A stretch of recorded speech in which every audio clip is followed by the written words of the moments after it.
बच्चों हम लोग रेशे के बारे में पढ़े है ना। रेशे दो प्रकार की होती हैं, प्राकृतिक और कृत्रिम। प्राकृतिक में भी दो प्रकार हो गए, पादप रेशे और जंतु रेशे। जो रेशे पौधे देते हैं वो कौन से कहलाते हैं रेशे? पौधों से जो प्राप्त हो पादप रेशे, और जो जंतु से प्राप्त होते हैं जंतु रेशे। ठीक है, तो ये हमारा किस चीज का मॉडल है, सबको समझ आ रहा है? कौन सा तंत्र है ये? मनुष्य का पाचन तंत्र ना। तो हमने क्या किया है, पाचन तंत्र के जितने भी अंग हैं उनको हमने रेशे में बना दिया। तो पाचन तंत्र की भी पढ़ाई हो जाएगी, रेशों की भी पढ़ाई हो जाएगी। इसमें प्राकृतिक और कृत्रिम दोनों रेशे। प्राकृतिक में भी पादप रेशे भी हैं और जंतु रेशे।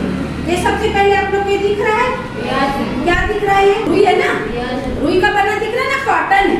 ठीक है, और ये मुख है और ये ग्रसनी है। तो ये जो कॉटन है कौन सा रेशा? कौन सा रेशा है? पादप रेशा ना। और यहाँ पे देखो थायराइड ग्रंथि होती है। थायराइड यहाँ गले में होती है। कई लोगों को गलफड़ा रोग होता है ना, जब ये ग्रंथि कम हार्मोन बनाती तो इस संख्या में ग्रंथि बढ़ा देती, गला फूल जाता है। आयोडीन युक्त नमक खाने को बोला जाता है, ये थायराइड ग्रंथि। काला काला दिख रहा है, लेकर चमड़ा। तो जंतु प्रोडक्ट हो गया है ना, जंतु से प्राप्त है। जब ये आहार नली जो ग्रास नली खत्म होती है, ग्रास नली के बाद ये डायफ्राम दिख रहा है। डायफ्राम क्या होता है? छाती के यहाँ नीचे होता है। ये जब सिकुड़ता और फैलता है तो लंग्स की एक्शन होता है ना। जब ये सिकुड़ता है ऊपर की तरफ चढ़ता है तो क्या होता है, लंग्स से जो हवा है, वायु है, बाहर निकलती है। और जब ये फैलता है तो जगह बनती तो लंग्स में हवा भरती है। तो ये डायफ्राम यही काम करता है। ठीक है, ये पेट और छाती को अलग करता है डायफ्राम। तो ये रेशा दिख रहा है, क्या है ये रेशा? नायलॉन है ना। नायलॉन की रस्सी कपड़ा सुखाते हैं ना, ये प्राकृतिक है कि कृत्रिम है? नायलॉन कहाँ बनता है? कारखाने में बनता है ना। तो प्राकृतिक हुआ कि कृत्रिम हुआ? कृत्रिम, जो किसको मानव बनाए हैं। तो ये कृत्रिम रेशा हो गया, ये प्राकृतिक हो गया, कृत्रिम। ये पादप रेशा और ये मानव निर्मित। उसके बाद ये दिख रहा है, ये क्या दिख रहा है? नारियल जूट है ना। नारियल का जो ऊपर का होता है, तो ये प्राकृतिक रेशा है कि कृत्रिम रेशा है? नारियल प्राकृतिक। और पौधे से प्राप्त है कि जंतु से? पौधे से, है ना। और ये कौन सा हिस्सा? यकृत।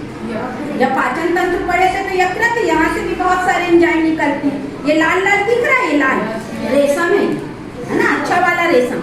रेशम प्राकृतिक रेशा है कि कृत्रिम रेशा है? प्राकृतिक। और किससे प्राप्त होता है, जंतु से कि पौधे से? जंतु। रेशम जो कीड़े से प्राप्त होता है ना, बताइए ना, कोकून से प्राप्त होता है। और इस ये जो लाल हिस्सा पूरा दिख रहा है, आमाशय है। क्या है ये? आमाशय। पाचन तंत्र का आमाशय ये यकृत, डायफ्राम, छाती और पेट को अलग करता है। और ये क्या है? प्राकृतिक रेशा, जंतु प्राकृतिक रेशा। ठीक है, और ये आमाशय क्या करता है? पेट की चक्की है। आमाशय क्या है?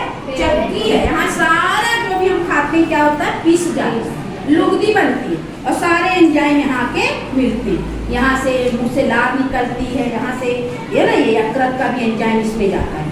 अब ये देखो, ये कुछ पीला पीला दिख रहा है, ये अग्नाशय ग्रंथि है। जो डायबिटीज बीमारी होती है, इससे रस निकलता है जो शक्कर को पचाता है। ये रेशा दिख रहा है, क्या है ये? स्क्रबर का टुकड़ा है। नहाते हैं कैसा रहता है स्क्रबर? नायलॉन का तार का बना होता है ना। ये प्राकृतिक है कि कृत्रिम है? कृत्रिम रेशा ना। मनुष्य इसको कारखाने में बनाता है, नए पौधे से प्राप्त होता है ना, जंतु से। तो अग्नाशय ग्रंथि भी हो गई है ना, इसका भी रस इसमें मिलता है। अब ये रस्सी मोटी मोटी दिख रही, सुतली, पाटसन जूट है ना। ये प्राकृतिक रेशा है कि जंतु रेशा? ये कृत्रिम। प्राकृतिक है कि कृत्रिम है? ये प्राकृतिक है। कहाँ से प्राप्त होता है? पौधे से। तो ये पादप प्राकृतिक रेशा है। ये बड़ी आंत है, क्या है ये? बड़ी आंत। और ये अंदर दिख रहा है छोटी आंत, बहुत सारी, ये छोटी रहती है, बहुत बड़ी रहती है। ऊन है, क्या है? ऊन। ऊन कौन सा रेशा है? प्राकृतिक की कृत्रिम? प्राकृतिक। किससे प्राप्त होता है? जंतु से कि पौधे से? जंतु से। तो जंतु रेशा हो गया। तो इस तरीके से आप तुम लोग को रेशे के बारे में पता चला। प्राकृतिक और कृत्रिम सब अच्छे से देख पाए। पास आके एक बार और सब लोग देख लो। इसमें पन्नी लगी, इसलिए आप लोग छू नहीं सकते। पास आओ सब, ग्रुप में आओ। 5 पास से अलग अलग दिख रहा है, क्या है? कॉटन। ये क्या है? रेशम। ये क्या है? नायलॉन। ये क्या है? ये भी नायलॉन की रस्सी ना। ये क्या है? नारियल को है ना। ये क्या है? सुतली। ये क्या है? ऊन। और ये एनस है, गुदा बाद और यहाँ से मल बाहर निकल जाता है। मैंने सब अंगों के बारे में भी बताया कि ये क्या काम करती, ग्रंथियां क्या काम करती, बड़ी आंत क्या करती, छोटी आंत, सब भी बताया पाचन तंत्र में। जब हम फिर से और पढ़ेंगे तो बता दूंगी। तो रेसे आप लोगों को क्लियर हुए? अच्छा से दिख रहा है, सबको समझ में आ रहा है कौन सा ग्रंथि कौन सा? अगर मैं सामने इनके टुकड़े रख दूंगी तो आप लोग पहचान पाओगे? कोई दिक्कत होगी? नहीं मैम। रेसों को पहचान लोगे ना? तो ये दैनिक उदाहरण भी है ना, रेसों को पहचानना आना चाहिए। इसका परीक्षण भी होता है, रेसों को जला के देखते हैं, बाल को, ऊन बाल से प्राप्त होता है ना, भेड़ के बाल से, बकरी के बाल, वो कैसा जलता है, ऊन कैसा जलेगा, लेदर को जलाएंगे तो कैसा जलेगा। तो ये रेसे जब हम प्रयोग करेंगे, जला कर देखेंगे तब और बताएंगे। तो कैसी लगी आज की क्लास? बहुत अच्छा। अच्छे से?